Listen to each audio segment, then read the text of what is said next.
I was asked to talk about faith, and not being an expert on faith and fundamentalism like Dr. Marty, and I greatly enjoyed listening to him, I'm going to talk about faith as a scientist. Faith, to me, means belief in the absence of evidence. And I want to begin by illustrating the difference between faith-based belief and evidence-based belief in the form of a spoof issue of the Quarterly Review of Biology, well-known biological journal. And I've invented an issue, a special issue, on the vexed question of how did the dinosaurs come to an end? Did an asteroid kill the dinosaurs? And I've got a list of imaginary papers that might be submitted to the Quarterly Review on this question: did an astronaut kill the dinosaurs? First paper: iridium layer at KT boundary and potassium-argon dated crater in Yucatan indicate that an asteroid killed the dinosaurs. Perfectly sensible, respectable scientific paper. The President of the Royal Society has been vouchsafed a strong inner conviction that an asteroid killed the dinosaurs.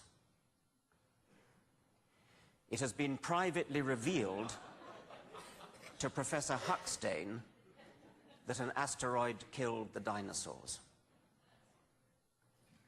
Professor Haldley was brought up to have total and unquestioning faith that an asteroid killed the dinosaurs. Professor Hawkins has promulgated an official dogma binding on all loyal Hawkinsians that an asteroid killed the dinosaurs.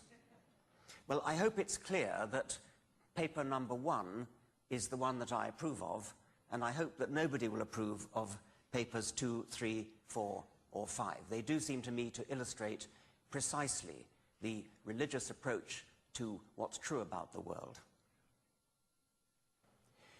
Faith can sometimes be caught like a virus from a charismatic preacher or a persuasive book, but more usually, faith is hereditary.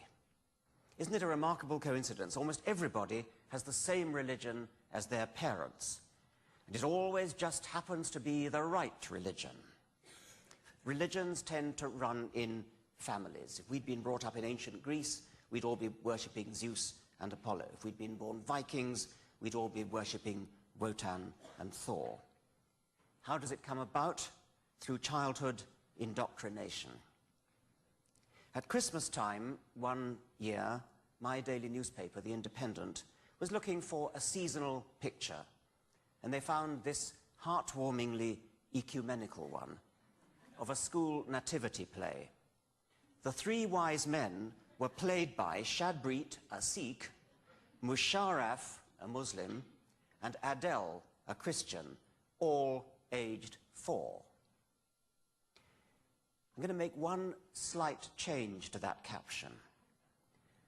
Shadbreet, a monetarist, Musharraf, a Keynesian, and Adele, a Marxist, all aged 4.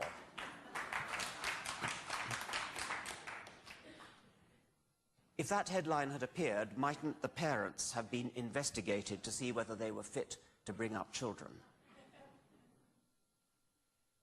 The feminists taught me about consciousness raising, and I want to raise our consciousness about the labeling of tiny children with the religion of their parents.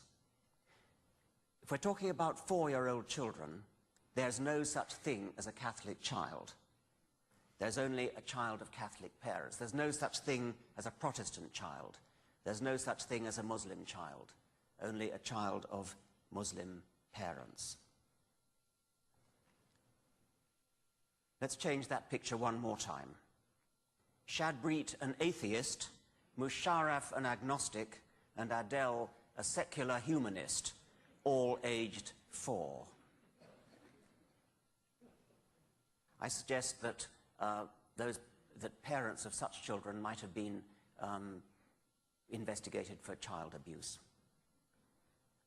You've all seen maps like this, which map out in color the predominant religions of the world. In a green area, you're a Sunni Muslim. In a red area, you're a Protestant, etc. What a preposterous thing that map is when you think about it. Imagine that a similar map were constructed of the scientists of the world, portraying what they feel about the extinction of the dinosaurs.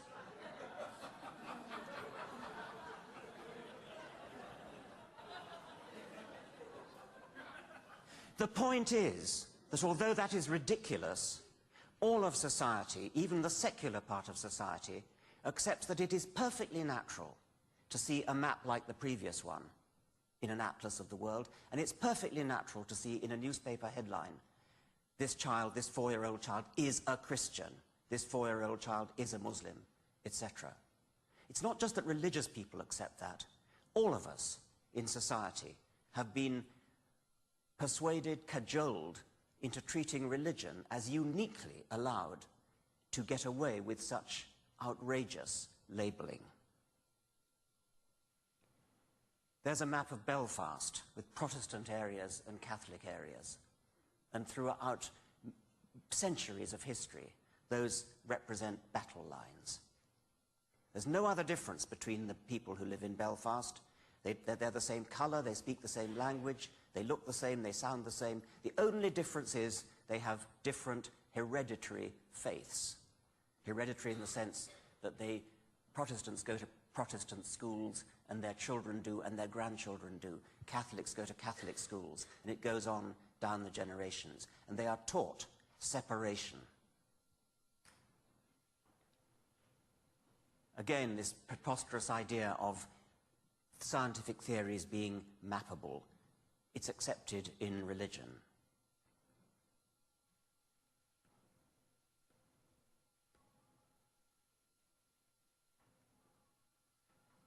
There's a curious noise going on.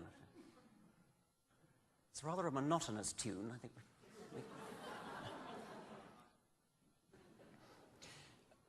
Now, science is often accused of arrogant certainty. But how about faith? Clarke's third law, Arthur C. Clarke, any sufficiently advanced technology is indistinguishable from magic. Clarke's third law is a good illustration of the humility of science, in this case in the guise of technology. We're humble in the sense that we are implicitly acknowledging that the technology of, say, a century's time or 2 centuries' time will appear to us as magical as our technology, as mobile phones, as computers, as Boeing 747s would have appeared to an 18th century